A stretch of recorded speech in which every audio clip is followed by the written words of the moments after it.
Thank you so much for this call today. It's a shame we couldn't meet in person, but it's such a pleasure to meet you even through Zoom.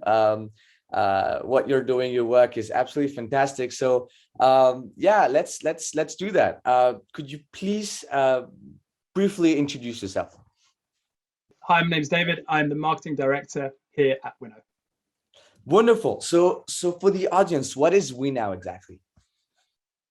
So Winnow develops artificial intelligence tools to help chefs in large kitchens like hotels, staff restaurants, casinos and cruise ships to run more profitable and sustainable kitchens by cutting food waste in half. Okay, that is wonderful. So my question is, how would you describe the concern we had for food waste back then when the company was founded back in 2013? And how do you think it evolved over the years in Europe and beyond, our approach to food waste and our concern as humans? So Winnow was launched in 2013 in a single staff restaurant in London. And at that time, food waste wasn't really well understood at a global level or within the hospitality sector. We now know that a third of all food from farm to fork is wasted, and that equates to around 8 to 10% of global greenhouse gases. In the hospitality sector, we know that somewhere between 5 and 15% of all the food that a kitchen buys will end up being wasted. And that's not good for people, for profit, or for planet.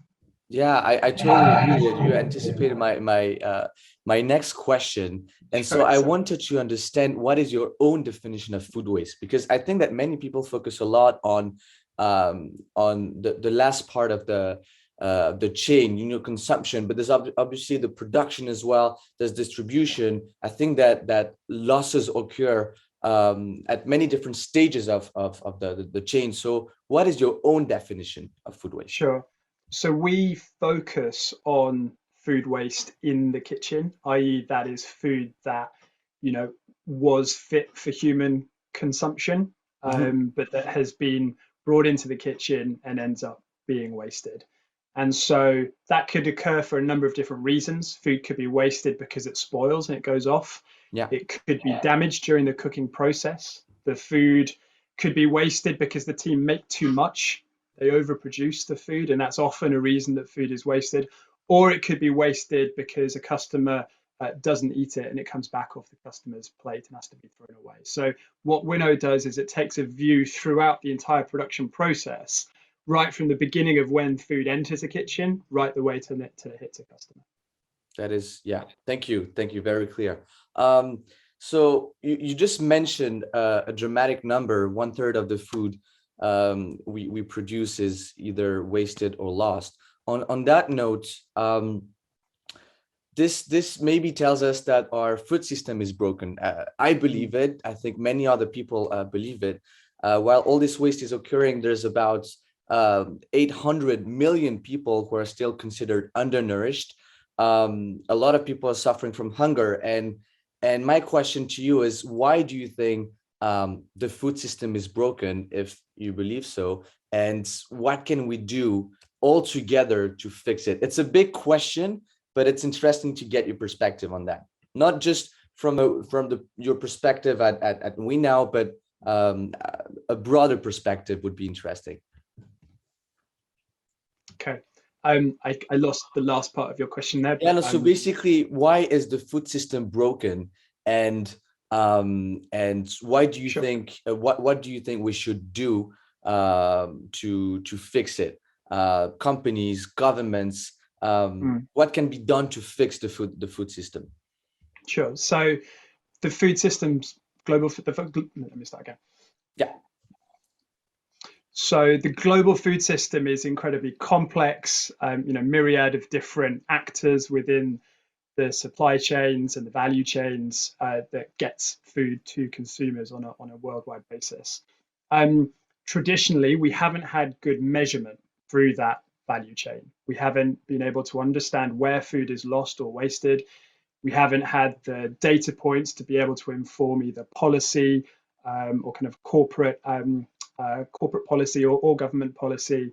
And we haven't been able to have the data points to educate consumers Hmm. in order to make better decisions. I think now more than ever, we do have those data points, kind of 10 plus years on from the FAO report that uncovered that a third of all food is wasted from farm to fork. We do understand where food is exiting the food system, and we therefore have the insight to be able to make changes. And there's different technologies, there are different programs that can be implemented at these different stages Mhm. in order that we make our food system more efficient. Now we have the tools and we have the solutions. We have great pilot projects to show that these work, but what we really need now is scale. Yeah. We need to push as far as we can, as quickly as we can, to implement the solutions that we know work if we're to have any chance of meeting the sustainable development goal to halve food waste by 2030. We're simply running out of time. So in answer to your question, we measure, we manage, and we scale. That's the way that we improve our global food system, and really, really don't have any choice but to scale the solutions as quickly as we can. That makes a lot of sense, and I totally agree with you. And on that note, who are the actors, the players that really need to be involved, according to you? So companies, governments, like how do you think the solution can be organized? So from a policy perspective, Yeah. we all have a role to play, right? Businesses have a role to play because they're often the ones in control of the value chains. Governments have a role to play to create the environment where wasting food is not the default in a particular industry or a particular market. And that might be through convening industry, through providing innovation grants that de-risk innovation and bring new solutions to the table. And it may also be through regulation and Mhm. pushing businesses to, for example, report food that's being wasted in order that we get better data and then make better decisions. But from Yeah. a consumer perspective, I think we have to do two things. One, we have to look at our own behaviors and we have to try and eradicate food waste from our own homes as much as possible. And I think culturally, that's something that is changing in developed countries. In developing countries, that's something that doesn't exist. If food makes it to the home, it most likely will be eaten. But we also need to demand as citizens that our businesses that we buy from and the governments that we elect are also addressing this problem. It's 8 to Absolutely. 10% of greenhouse gases. We Absolutely. need to solve this problem quickly, and we must do it together. That makes a lot of sense, and I totally agree with you on that. So if we can go back to the food waste happening in kitchens, what would you say is the average food waste that occurs in kitchens? And have you been observing any trends according to either the country or the industry? Okay. So on average, and we collect data from kitchens in all over the world. So in over 1,000 kitchens, our data shows that somewhere between 5 and 15% the food that's purchased ends up being wasted. Hmm. There are some trends in terms of kitchens where you're producing food for a large number of people and you predominantly are producing food in advance. So think about a large hotel, a beach resort, a cruise ship where you're serving maybe hundreds or thousands of people in a short space of time. In those types of environments, more food is going to be wasted because the team just make too much, right? So often we're asking our culinary teams to make quite complex forecasting decisions in often stressful environments with imperfect information, right? So that's the problem that Winnow tries to solve. In a cook to order dining environment, you may have more food that's wasted because it comes back off a customer's plate. And the reason for that is that the customer has not plated their own food. And there may be items on that plate that the customer doesn't like Yeah. and then will leave. And Winnow's developed new technology that helps measure that part of the food waste journey. And we give insight back to culinary team so they can engineer their menus, they can reduce portion sizes, they can come up with other solutions that both reduce food waste but increase customer satisfaction. And for us, the best thing that you can do is create something beautiful that satisfies, that delights your customers with food that otherwise would have been wasted. And for us, that's really the holy grail of what we Yeah. do at Winnow. Yeah. Yeah. It's a huge point, obviously. So could you please elaborate a bit more about the solution you've been designing at Winnow? How does it work exactly? Very, Sure. very concretely. Sure. So quite simply, what we're doing at Winnow is teaching a machine to see the food that's being thrown away. So using the same type of technology that you'd find in a driverless car, we're taking pictures of food as it goes into the bin, and then we're training a computer vision model to be able to identify those items in real time. So working with kitchens all over the world, we've amassed a database of millions of food waste images, and we're now able to accurately predict over 600 food items as that item is thrown away. And the reason that that's important is that if we can make it really easy to capture the data in terms of what's being thrown away, we can give analytics to teams that pinpoint exactly where food is being wasted. And what we find is that giving teams that insight helps them halve food waste within a period of about 12 to 24 months. If we can do that at scale, then effectively we solve the problem of food waste in the hospitality sector. Absolutely. And just to go on that, um, what can companies do with the data that is collected? So you mentioned the end goal, but concretely they have the data. How do they use it? What are the different ways and the most relevant ways for them to use the data? Sure. So data is super important in any kitchen because you need to try and understand where food is being wasted. So a couple of different examples.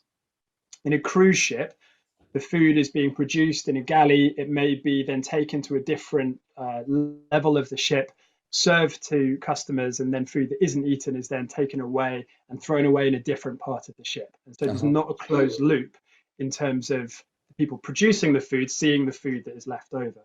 So giving data and saying, right, it's these items, it's scrambled eggs at breakfast, it is salmon fillets at lunch, etc., and giving them a monetary value in terms of how much is being wasted, we see significant improvements then in the levels of production, and the team are able to forecast more accurately the next day and reduce wastage within that operation. Another example is thinking about preparation. Mhm. So with the images that we take over the bin, we're able to then feed that back to teams, and they can see, for example, where there may be a training requirement. The salmon fillets,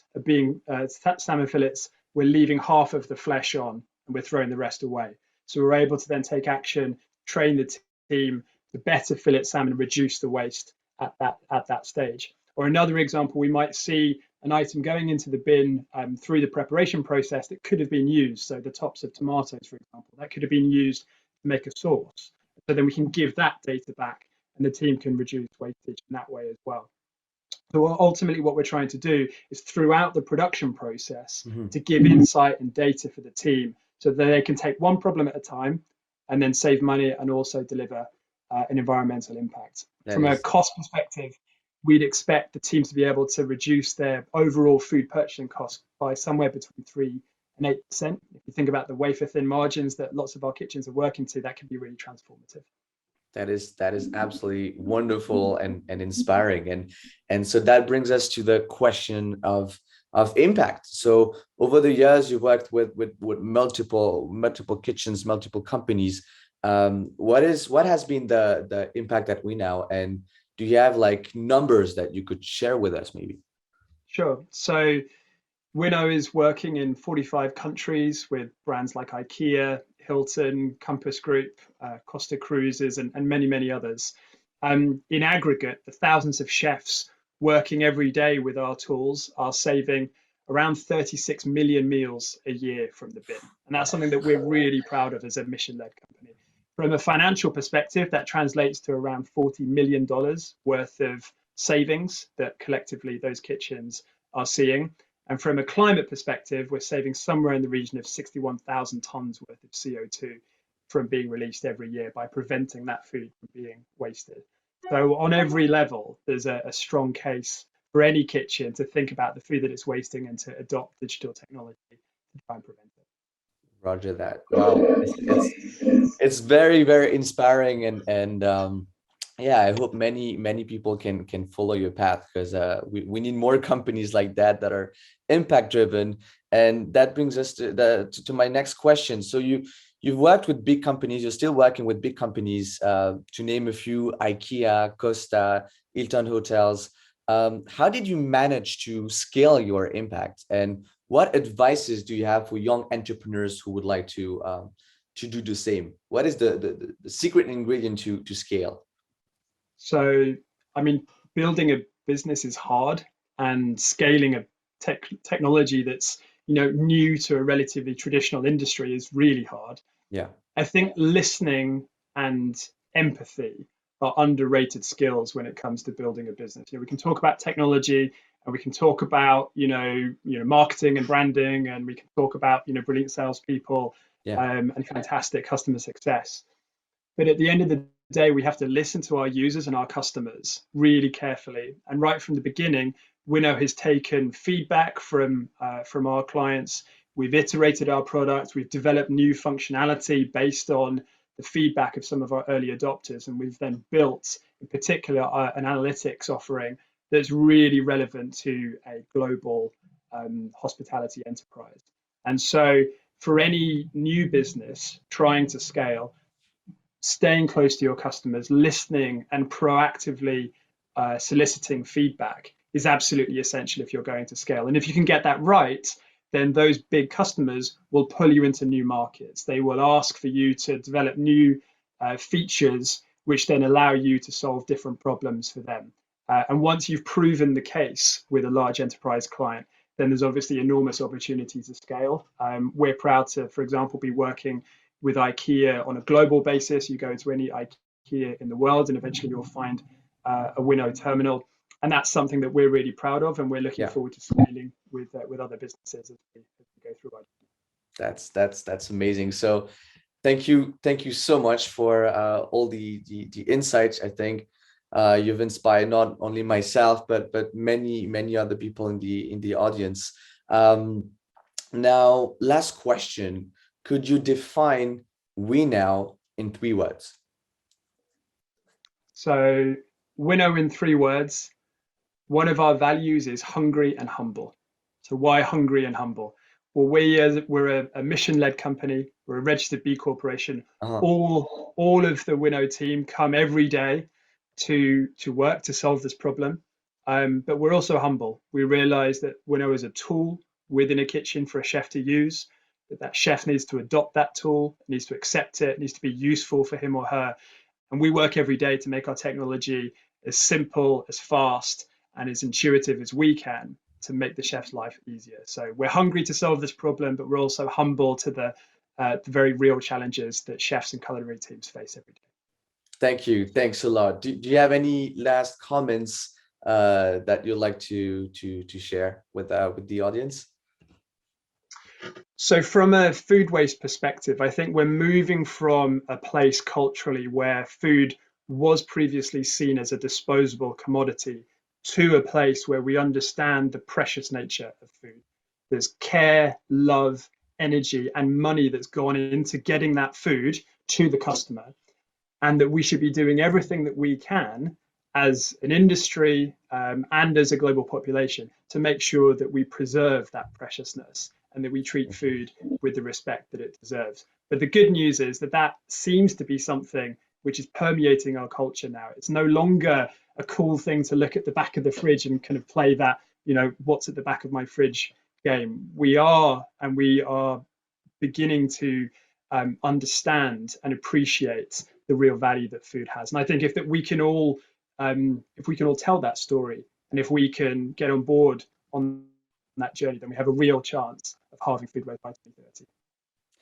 Thank you. That was again super insightful. Thank you so much for your time, and yes, again, I invite everyone to check Winnow, to have a look and maybe get inspired to also have an impact, and it can be either in food waste, but in any kind of industry. It's just having a company that is impact driven is very inspiring, and I think we need more of those, and yeah, in any industry. So yeah, I will let the audience be inspired by your words today. Thank you. Thanks a lot.